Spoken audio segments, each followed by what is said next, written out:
Bonjour Brut, c'est Thomas. On va là. C'est l'heure de la relève, on va sur le phare.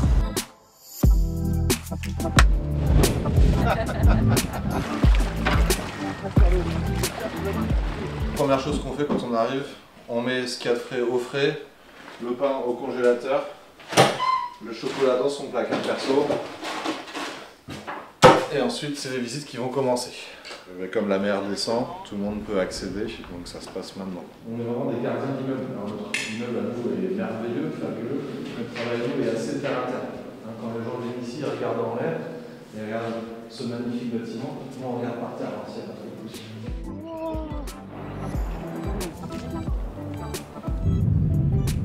Je viens juste de quitter mon groupe, je suis en bas dans 30 secondes. Moi, je m'appelle Thomas.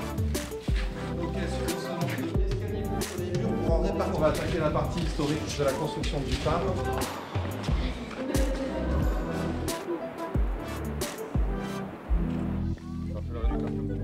C'est la fin des visites. On va pouvoir fermer les portes. Là, aujourd'hui, on a reçu à peu près 250 visiteurs et une trentaine de plaisanciers, je dirais. Et on va pouvoir profiter des lieux, mais on a quand même des choses à faire. Ça fait bientôt 4 ans. Moi, je suis arrivé pour un été en saisonnier au début. Et puis, je suis là surtout les étés. Donc là, tout ça, c'est la couronne. Ça commence par la cuisine, le bureau. Et puis après, on a nos 4 chambres pour les 4 gardiens. Voilà à quoi ça ressemble. Donc c'est un petit peu sombre parce que tout est boisé, lambris, parquet. C'est encore dans son jus. C'est les planchers Napoléon III. Voilà. D'où les petits patins. D'où les patins, on marche toujours avec les patins ici. Ici c'est la salle des carburants. Donc comme je disais, il nous faut du gasoil de temps en temps pour les groupes électrogènes et puis pour notre chauffage à nous. Donc on a les cuves à gasoil ici de ce côté. Et puis c'est notre petit atelier avec tous nos outils ici. Il y a toujours besoin de bricoler des trucs, réparer des trucs. C'est une grande maison en pleine mer où il y a plein de trucs qui s'abîment. Je sais pas si ce qu'on fait, c'est le boulot d'un gardien de phare. Après ça, il y a du cuivre sur beaucoup de phares, hein, donc c'est possible qu'il y ait beaucoup de gardiens de phare qui fassent des cuivres. Oui, non, j'imaginais quand même que le travail était quand même beaucoup plus porté sur le feu, sur sa fonction, sur la signalisation marine, sur le secours au bateau, et c'est pas du tout le cas. Quand j'ai su que j'allais travailler ici, la réaction de ma famille, je ne l'ai pas dit en fait. J'ai mis un peu de temps avant de le dire, parce que je voulais être sûr. Je suis quand même un peu, je m'éparpille beaucoup, j'ai une vie un peu scabreuse, enfin j'avais une vie un peu scabreuse et tout ça. Donc avant de m'étendre sur le sujet, j'avais un peu envie de valider, on va dire, grosso modo. Moi d'abord d'être sûr que ça me convenait, parce qu'on vient ici, on est absolument sûr de rien, quoi. Super, on a le poste, et ensuite il faut que ça se fasse, quoi. On vit dans un lieu qui est exceptionnel, parce que le bâtiment lui est exceptionnel, mais c'est tout l'environnement aussi qui est assez incroyable. Pouvoir travailler comme ça au milieu de l'océan, alors on n'est pas au milieu de l'océan proprement dit, on est au milieu de l'estuaire, mais on est face à l'océan. Ouais, c'est génial, c'est rêvé.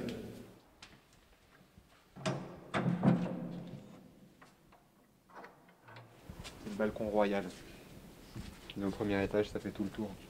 Et nous, on va nettoyer un peu là parce qu'en fait, toute la gouttière qui est là, c'est la récupération d'eau de pluie. Ça vient jusqu'ici. Finalement, le boulot de gardien de phare, c'est beaucoup de nettoyage. C'est pas mal de nettoyage, ouais. C'est pas mal de balais. C'est pas mal de balais, pas mal de cuivre à sticker, pas mal de planchers à cirer. Ouais. Moi j'ai beaucoup bougé, j'ai habité dans plusieurs pays différents, mais finalement je suis né pas très loin d'ici, je suis né sur la côte vendéenne. J'ai grandi sur la côte vendéenne. Et je suis parti très loin d'ici, puis c'est marrant, là, je me suis retrouvé pas très loin, comme ça au bord de la mer, de nouveau. Les hasards de la vie. Je pensais vraiment, j'imaginais le gardien de phare coupé du monde et en fait, on a des moyens de communication, on a beaucoup de touristes qui viennent nous voir tous les jours en été, en hiver on a les ouvriers qui vivent avec nous sur le phare. On est un peu à l'écart quand même, à l'écart du monde et on vit avec les horaires de marée, on vit pas avec la montre, on vit avec la météo. On est un peu plus connecté avec les éléments sûrement. Et ouais, ça c'est plaisant.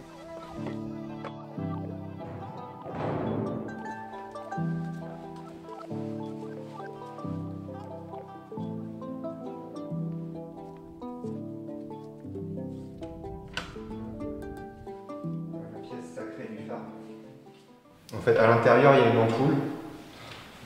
Elle n'est pas si puissante que ça, l'ampoule. Elle fait 250 watts et ça éclaire pas si fort que ça en fait. C'est tous ces prismes. Chaque fois, tu vois, c'est des triangles de verre. Et quand la lumière elle traverse un triangle, elle change de direction. Donc les rayons de lumière qu'ils aillent vers le haut, vers le bas, quand ils sortent de la lentille, ils vont tous vers l'horizon. Alors le nôtre, pour le reconnaître, c'est 3 secondes, 1 seconde. Ça, c'est le signal de corps.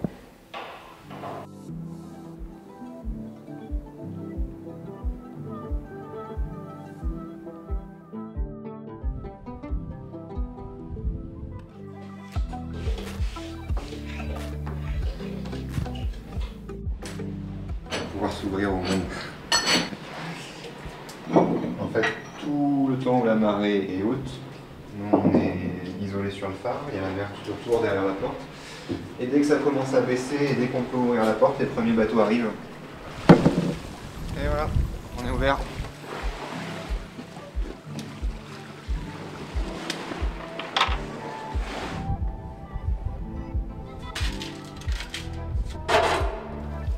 Ils sont là, Pierre.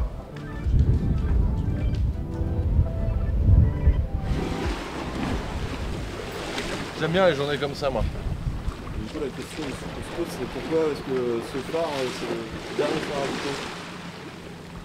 On a une réponse peut-être devant nous.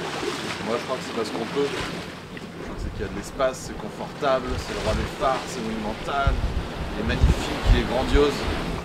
Pourquoi il est encore gardé? Il y a ça, il y a l'entretien du bâtiment et puis il y a l'accueil touristique aussi. Ouais. S'il n'y avait pas de touristes, il y a des chances, parce qu'il n'y avait pas de touristes, on serait pas là. Pour préserver le patrimoine et puis le faire partager.